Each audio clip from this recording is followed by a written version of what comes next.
Assalamualaikum warahmatullahi wabarakatuh.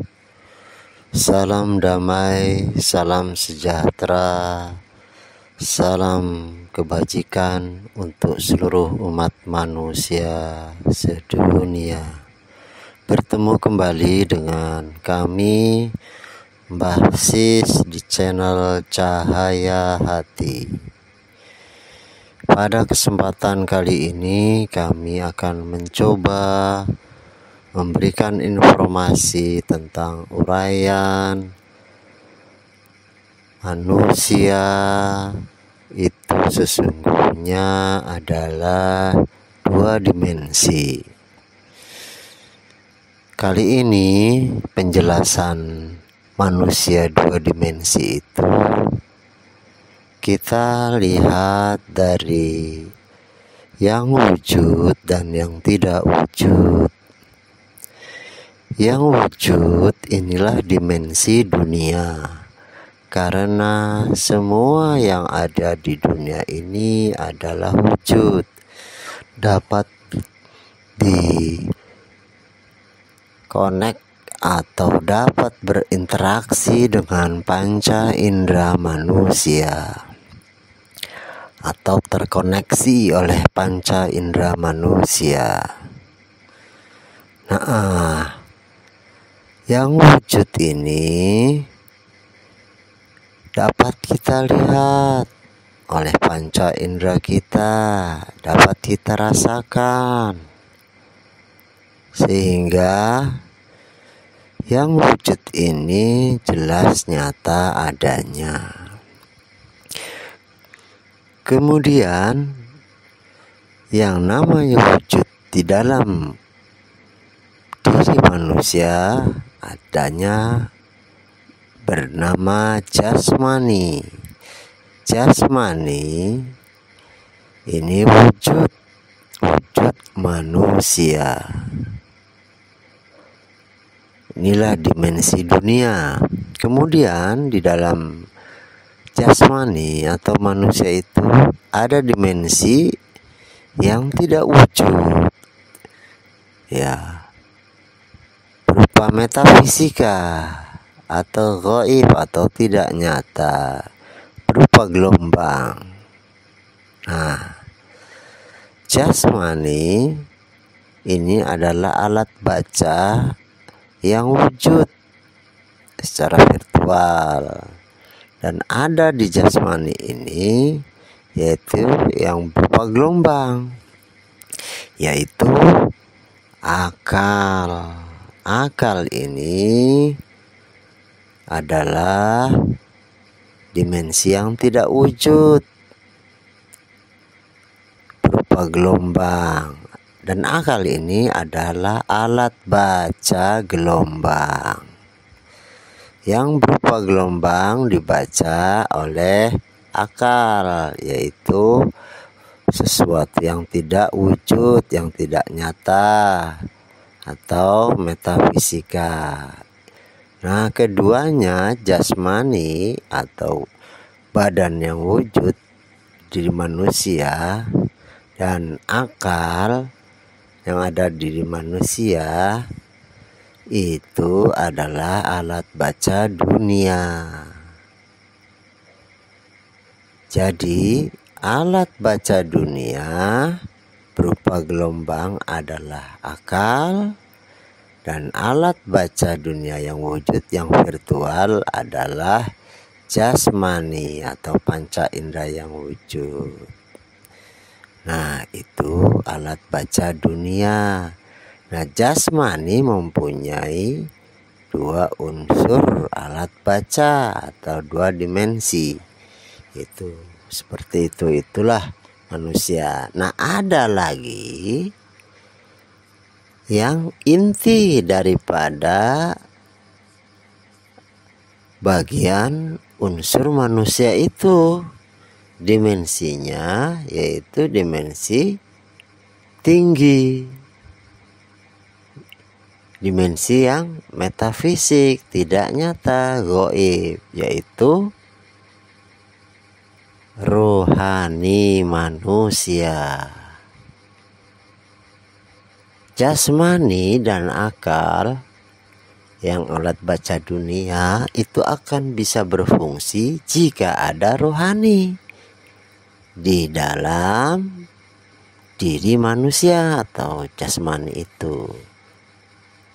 Jika tidak ada rohani, maka jasmani atau badan manusia serta akal lumpuh, mati, tidak berfungsi karena tidak ada unsur inti, unsur yang sangat tinggi, unsur yang menguasai, unsur yang menggerakkan, unsur yang menghidupkan jasmani dan akal manusia. Nah ini. Nah, di dalam diri manusia ada unsur inti yaitu rohani. Dia bersemayam, unsur itu bersemayam di dalam diri manusia, tempatnya di kolbu atau di hati. Nah, itu adalah alat baca akhirat. Rohani itu alamnya akhirat. Rohani adalah dari Sang Maha Rohani, Sang Pencipta, Tuhan yang Maha Esa, Allah Subhanahu wa Ta'ala. Nah, dimensi rohani lebih tinggi dari dimensi jasmani atau dunia.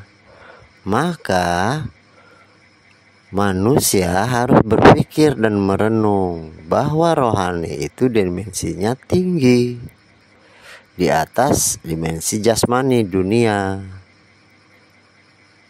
Nah, sedangkan rohani itu dari Sang Maha Rohani yang dimensinya lebih tinggi lagi, yang tak terjangkau.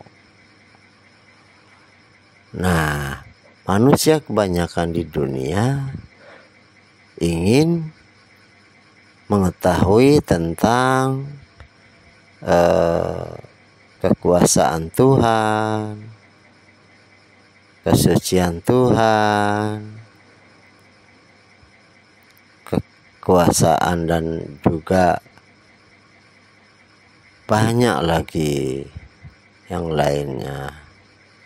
Nah, inilah yang menjadi perenungan.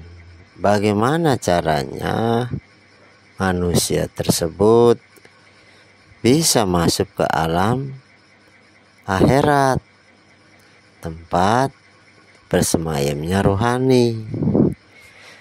Nah, itu harus ada cara, teknik, dan metodologinya, dan harus ada gurunya, juga ilmunya. Ilmunya ilmu rohani, gurunya guru rohani.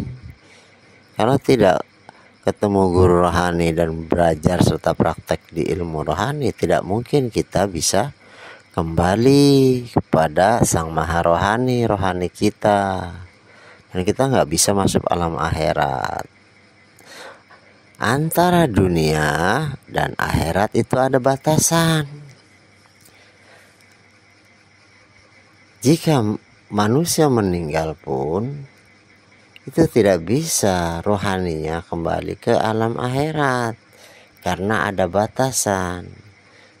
Rohani manusia sudah diturunkan ke dunia oleh Tuhan dan harus kembali, itu pun harus ada yang menuntunnya, yang memberitahunya, yang mengetahui cara, jalan, teknik, dan metode.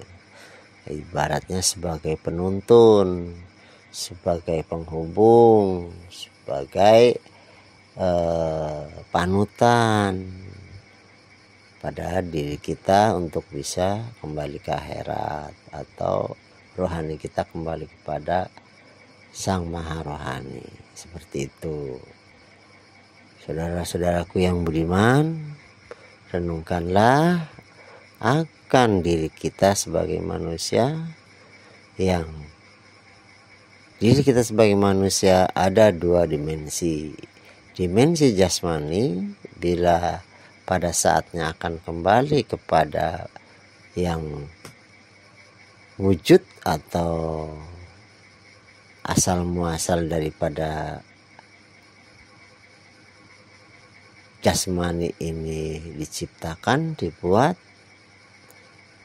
dan rohani jika tahu jalannya akan bisa pulang ke paha rohani. Kalau tidak, dia tidak akan bisa melewati batasan akhirat, yaitu alam barzah.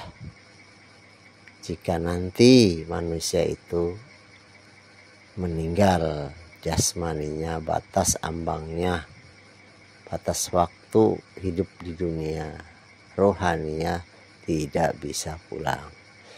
Itulah saudara-saudaraku yang budiman, mari kita merenung, mari kita berpikir bagaimana rohani kita bisa pulang kembali kepada Sang Maha Rohani, Sang Pemilik Rohani. Perlunya mencari guru rohani dan ilmu rohani di zaman ini sekarang juga. Jangan menunggu mati atau meninggal. Demikian informasi yang dapat kami sampaikan. Semoga menjadi perenungan, pencerahan untuk kita semua. Jika ada kesalahan kami mohon maaf.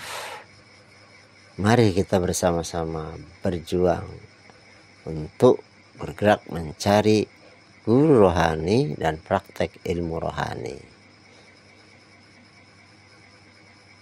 Ini tentang Majelis Zikir Tarekat Naqsabandiyah Khalidiyah Nusantara. Assalamualaikum warahmatullahi wabarakatuh. Salam damai, salam sejahtera, salam persaudaraan untuk umat manusia sedunia.